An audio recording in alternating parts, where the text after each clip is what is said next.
کاتب وحی قرآنی جلیل القدر صحابی رسول 163 احادیث کے راوی ہم سوار رسول رحمت للعالمین کی پاک زوجہ سیدہ ام حبیبہ کے بھائی جن کا سلسلہ 5ویں پشت سے رسول اللہ صلی اللہ علیہ وآلہ وسلم سے مل جاتا ہے،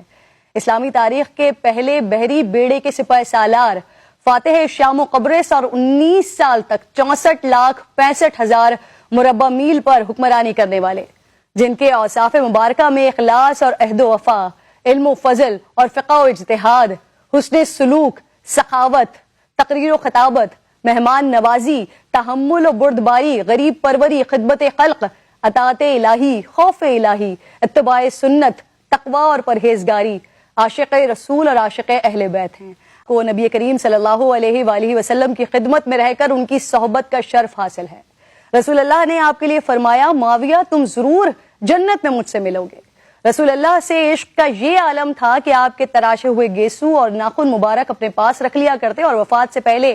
وصیت کی کہ تبرکات میری قبر میں میرے ساتھ رکھے جائیں کہ میں نبی پاک کی خوشبو محسوس کر سکوں، اللہ ان تبرکات کے واسطے میری مغفرت فرما دے۔ سیدنا حضرت امیر معاویہ نے سب سے پہلا اقامتی اسپتال دمشق میں قائم کیا، جہاز سازی کے کارخانے بنائے اور سب سے پہلی اسلامی بحریہ قائم کر کے اس وقت کی سب سے زبردست رومن بحریہ کو شکست دی۔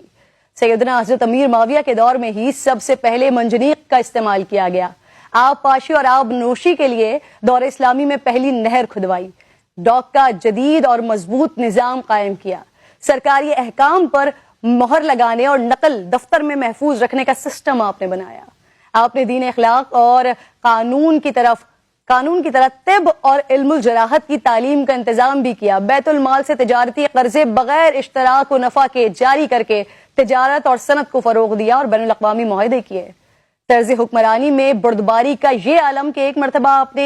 آپ سے ایک آدمی نے سخت کلامی کی مگر آپ نے خاموشی اختیار فرمائی۔ یہ دیکھ کر کسی نے کہا اگر آپ چاہیں تو اسے عبرتناک سزا دے سکتے ہیں۔ فرمایا مجھے اس بات سے حیا آتی ہے کہ میری رعایا میں سے کسی کی غلطی کی وجہ سے میرا حلم یعنی قوت برداشت کم ہو، اور ایسا کیسے نہ ہوتا کہ رسول اللہ صلی اللہ علیہ وآلہ وسلم نے دعا فرمائی تھی کہ اے اللہ امیر معاویہ کے پیٹ کو علم اور حلم سے بھرتے۔ یہ ناظرین ہمارے رول ماڈلز ہیں، ہدایت یافتہ ہیں۔ اللہ رب ذوالجلال مسلمانوں کو صحابہ کرام اور اہل بیت و اطہار کے ہر عمل کو فالو کرنے کی توفیق عطا فرمائے۔